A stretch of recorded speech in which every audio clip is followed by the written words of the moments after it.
Continuando con el programa de la Cátedra de Nefrología, el tema programado es riñón y enfermedad hipertensiva. Para hablar de los problemas de hipertensión, primeramente tenemos que definir la presión arterial, que ésta se va a generar en el sistema vascular por la fuerza contráctil del corazón y las resistencias vasculares periféricas del sistema arteriolar y capilar. La presión máxima o sistólica coincide con la sístole cardíaca y la presión mínima o diastólica con la diástole. Esto tenemos para el resultado de la presión arterial la ley de Ohm, que nos habla del gradiente de presión y la resistencia. Como hemos dicho, es el resultado del gradiente de presión sobre la resistencia y se definiría como eso: gasto cardíaco por resistencia vascular periférica. Existen factores determinantes para que existan alteraciones en la presión arterial. Para el control de la presión arterial sistólica influye lo que es el volumen latido y la contractibilidad y distensibilidad del corazón. Para la presión arterial diastólica influye netamente la resistencia vascular periférica. Ya hablando de lo que es nefropatía hipertensiva o nefroangiosclerosis, hay que tomar en cuenta que el 80 a 85% de los pacientes que tienen enfermedad renal crónica cursan con hipertensión y que la hipertensión es la segunda causa más frecuente de enfermedad renal crónica. Hasta el 70% de los pacientes hipertensos con enfermedad renal crónica son de difícil control. Y esta presión arterial aumenta a medida que la tasa de filtrado glomerular disminuye. Entonces está muy asociado y relacionado la presencia de hipertensión en los pacientes con enfermedad renal crónica. Entonces, la hipertensión arterial sistémica es una enfermedad crónica, controlable, multifactorial, que se caracteriza por el aumento sostenido de la presión arterial sistólica mayor a 140 o la diastólica igual o mayor a 90 milímetros de mercurio. La situación de el sistema calicreína-cinina y las prostaglandinas. Todo esto se ve resumido en ese cuadro. Tenemos los sistemas de regulación de la presión arterial. Los sistemas que aumentan la presión son los sistemas presores y los que disminuyen los sistemas depresores a dos niveles. Hemos dicho a nivel del gasto cardíaco y de la resistencia vascular periférica. A nivel de la resistencia vascular periférica tenemos mediadores que aumentan la resistencia. Son la angiotensina 2, la noradrenalina, la epinefrina, vasopresina, endotelina, que disminuye la resistencia, óxido nítrico, bradicinina, péptido atrial natriurético, prostaglandinas, prostaciclinas.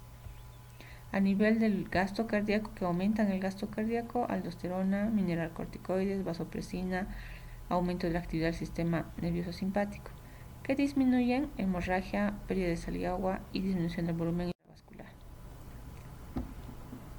Hemos visto que en los sistemas de control a largo plazo se encuentra lo que es el sistema renina-angiotensina-aldosterona, que es un importante sistema de regulación del equilibrio hidroelectrolítico y de la presión arterial, y en el que participan componentes de la economía como son los riñones, hígado y el endotelio pulmonar. Mediante lo que es la síntesis de la renina, que ésta se va a llevar a cabo a nivel de las células yuxtaglomerulares en el riñón. Estas reninas son células miocitos modificados que van a proceder de la molécula prorenina, en donde participan peptidasas como la plasmina, catepsina y enzima activadora de la prorenina para que ésta se convierta en renina.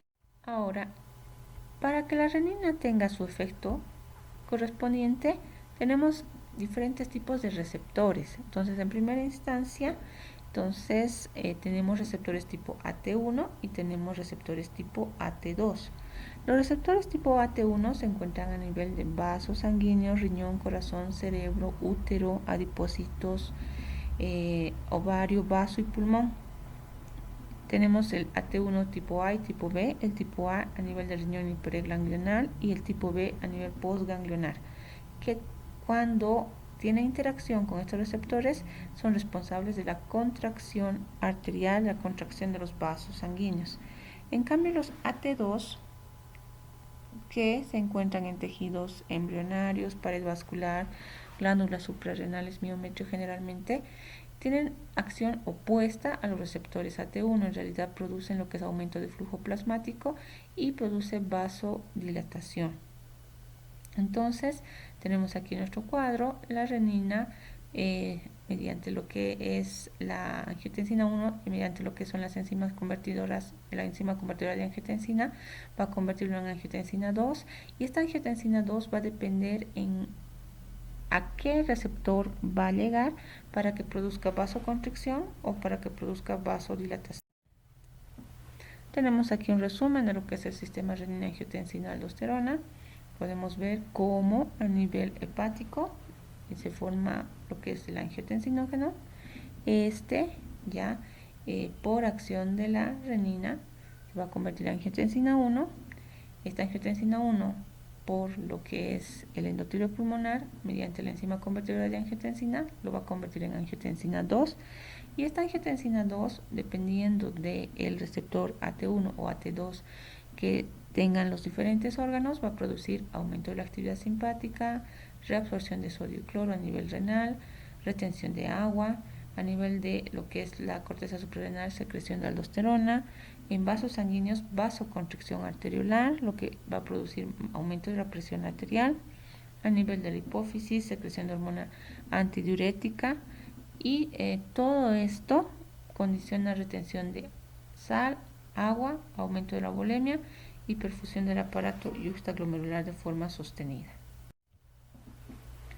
Tenemos la clasificación de la hipertensión arterial. En esta tenemos de varias sociedades. Tenemos la clasificación de la New York Heart Association, de la AHA.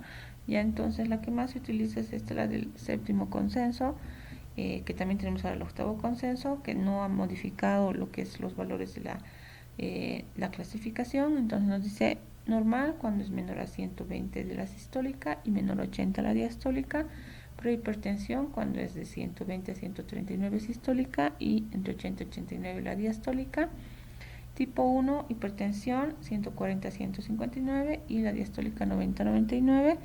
Y estadio 2 de hipertensión mayor a 160 la sistólica y mayor a 100 milímetros de mercurio la diastólica.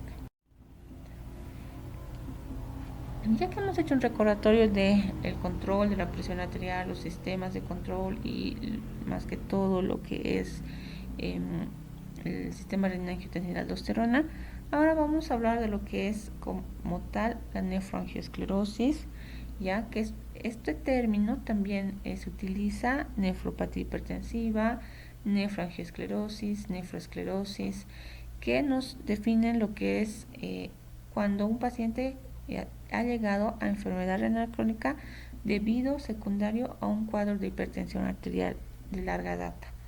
Se considera como la enfermedad renal que aparece en un sujeto con hipertensión arterial crónica, ¿ya? Entonces, en el cual no hay otras causas que puedan condicionar patología renal y se manifiesta con proteinuria en orina en un mayor o menor grado. Ya esta parte quiero que quede claro, ya no es cualquier proteinuria, es una proteinuria que no llega a rango nefrótico, ya entonces no es masiva, es una proteinuria leve generalmente, y que esto se va a corresponder de acuerdo a las lesiones isquémicas y a la fibrosis renal que presente el paciente. ¿Cuáles son los mecanismos que hacen para que este paciente con hipertensión crónica llegue a la fibrosis renal? Entonces, es primeramente una nefropatía evolutiva, no es que hace hipertensión y al día siguiente va a llegar a enfermedad renal crónica, esto es un proceso. Mediante los mecanismos que condicionan la hipertensión arterial se va a producir retención de sodio. Esta retención de sodio va a aumentar lo que es la volemia y las resistencias periféricas. A más resistencia periférica, como hemos visto, aumenta la presión arterial. Y cuando ocurre esto, hay aumento de la actividad simpática y aumento de las sustancias presoras, lo que condiciona mayor resistencia periférica y aumento de volumen circulante, y esto se vuelve un círculo vicioso produciendo más hipertensión. Esta hipertensión sostenida va a provocar alteración a nivel de la filtración de las proteínas, produciendo reabsorción tubular de proteínas, produciendo lo que es liberación de sustancias vasoactivas al intersticio, y estas sustancias van a provocar una reacción inflamatoria intersticial, proliferación de fibroblastos, transformación de células tubulares. Y estas células tubulares se van a fibrosar, produciendo fibrogénesis, y más fibrogénesis produce más daño a nivel renal, fibrosis renal, y a consecuencia de esta fibrosis renal va a ocurrir lo que es la nefroangioesclerosis. Ahora, el riñón es villano o es víctima, en realidad es los dos, ¿ya? Es villano porque al haber alteración del funcionamiento renal con o sin caída de lo que es el filtrado glomerular, hay retención inapropiada de volumen y liberación de sustancias vasoactivas. Esto produce hipertensión. A mayor hipertensión, hay mayor barotrauma a nivel de los vasos sanguíneos, hay mayor liberación de factores de crecimiento, y estos factores de crecimiento van a condicionar agentes proliferativos para que haya más fibrosis, y a más fibrosis hay esclerosis, y a más esclerosis llega a la insuficiencia. Entonces, un paciente hipertenso de larga data tiene más tendencia a llegar a la fibrosis, pero también por esta fibrosis a nivel renal se va a producir más hipertensión, por eso es que son hipertensiones de difícil control.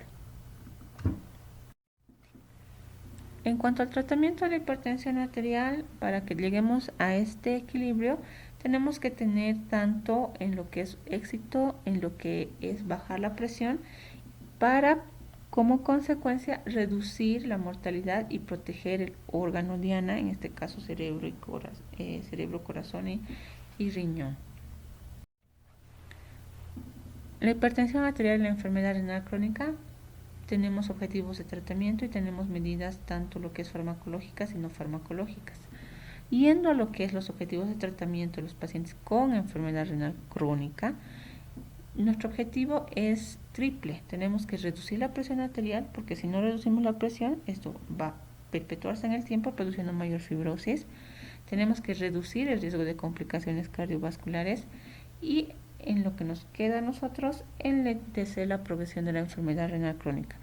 El paciente con hipertensión arterial no controlada va a progresar más rápido que aquel paciente que tenga hipertensión pero que sea controlada. Los pacientes con enfermedad renal crónica y lo que es una tasa de eliminación de albúmina creatinina menor de 30 miligramos gramo, es lo que se recomienda en cuanto al objetivo, que elimine menor cantidad de proteínas y un control de presión arterial menor a 140/90. Si el paciente elimina una tasa ratio mayor a 30 miligramos gramo de proteínas, entonces se sugiere un objetivo más estricto en cuanto a valor de control de presión arterial menor o igual a 130/80. Entonces va a depender mucho de la medicación que utilice, y en este caso de la cantidad de proteínas que elimine el paciente en la orina.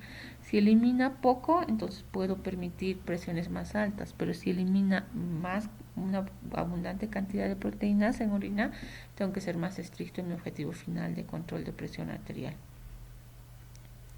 Se aconsejan fármacos de primera elección a los IECA o ARA. Entonces, IECAs, toda la familia de los lisinopril, enalapril, etcétera, y ARAs, los sartán, valsartán y todos los sartanes. Entonces, uno de los dos, no los dos, son de primera elección. Se recomienda utilizar combinaciones de antihipertensivos cuando no llegamos a los objetivos de control.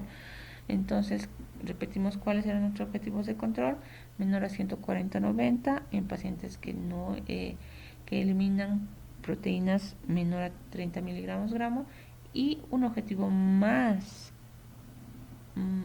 estricto, menor a 130/80 en aquellos que eliminan proteínas más de 30 miligramos gramo. Tenemos aquí nuestro cuadro de los tipos de fármacos antihipertensivos, sus indicaciones y las precauciones que debemos tener con cada uno de ellos. Los IECA y los ARA son los medicamentos de primera elección ante un paciente con diagnóstico de hipertensión, ya sea su debut, su primer episodio. Ya nuestra indicación es en primera instancia iniciar uno de los dos. Ahora tengo que tomar en cuenta que me va a dar este tratamiento beneficios adicionales, como es reducción de la presión intraglomerular, reducción de la albuminuria, de la proteinuria, y hemos visto que a menor proteinuria mejor evolución, y también remodela a nivel vascular y a nivel cardíaco, entonces me ayuda mucho como efectos o beneficios adicionales.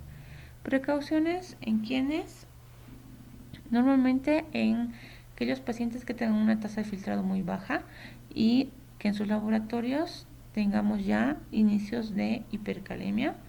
Hay que siempre monitorizar la función renal tras el inicio de tratamientos con IECA o ARA. Si aparte el paciente consume otros medicamentos asociados como ser AINES u otros bloqueantes, tenemos que tener cuidado en utilización de esta familia de antihipertensivos. Se puede usar de forma combinada con diuréticos, generalmente tiazídicos, con calcio antagonistas o beta bloqueantes.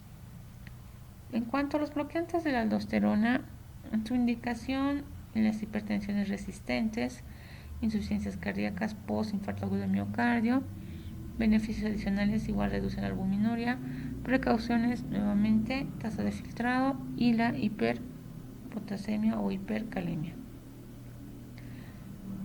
En cuanto a los inhibidores directos de la renina, su indicación en la hipertensión, beneficio adicional reducción de albuminuria igual que los otros dos, y como los previos, su precaución, aumento del riesgo de complicaciones en paciente diabético o con tasa de filtrado muy baja. ¿Cuáles son nuestros aspectos fundamentales en el manejo de la hipertensión arterial? Entonces, tenemos como objetivos, tenemos tratamientos farmacológicos y no farmacológicos. Nuestros objetivos, nuevamente los repetimos, menor a 140-90 en los que no eliminan proteínas y menor a 130-80 en aquellos que eliminan más de 30 miligramos gramo de proteínas. Se debe individualizar de acuerdo a cada paciente, tener mucho cuidado en pacientes ancianos o con mucha comorbilidad cardiovascular. Este otro punto, aunque no parece muy importante, es bastante importante, aunque el paciente tome cualquier cantidad de tabletas antihipertensivas, no va a mejorar si es que no hace tratamiento con modificación de estilos de vida. Nos indica que la reducción de peso es una medida eficaz de prevención global y también que con pérdida de peso puede disminuirse la presión arterial sistólica incluso entre 9 y 23 milímetros de mercurio.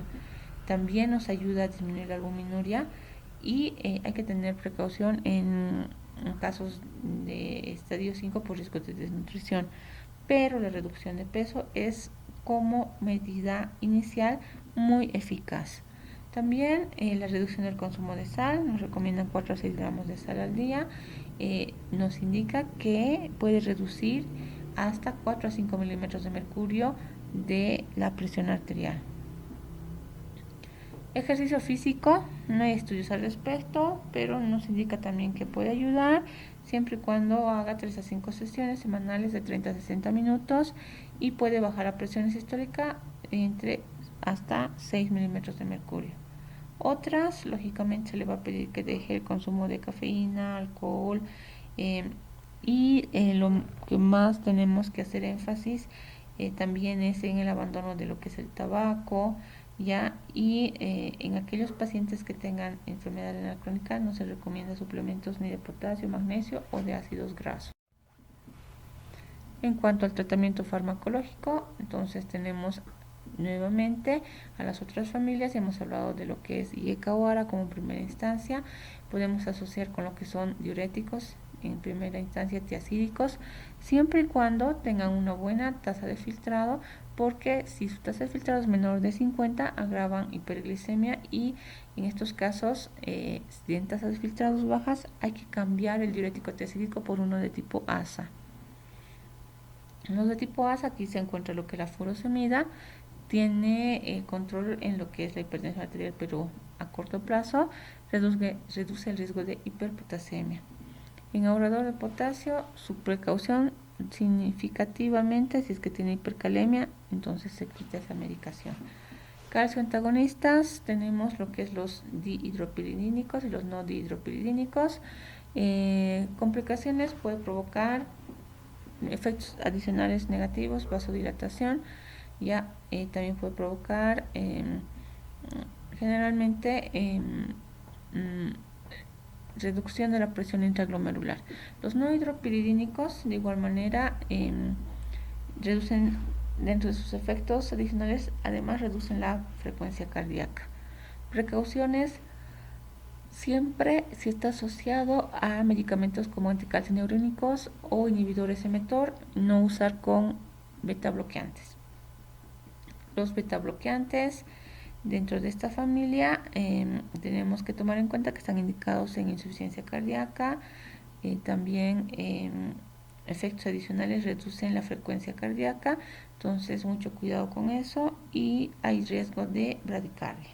Y no usar asociado a calcio antagonistas, no hidropiridínicos. Antagonistas de acción central, en casos indicados solo en casos de hipertensión resistente, y en todos reducir la dosis cuando se encuentran con tasas de filtrado menores de 30 ml minuto. Nuestro resumen de recomendaciones de lo que es el octavo consenso.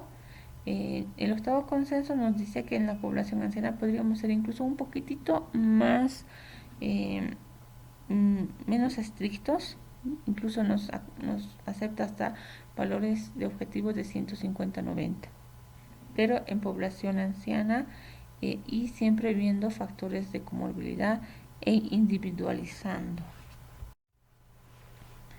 Nos indica en cuanto a la selección del fármaco que en primera instancia siempre va a estar los IECA o los ARA en la población general, para la población general.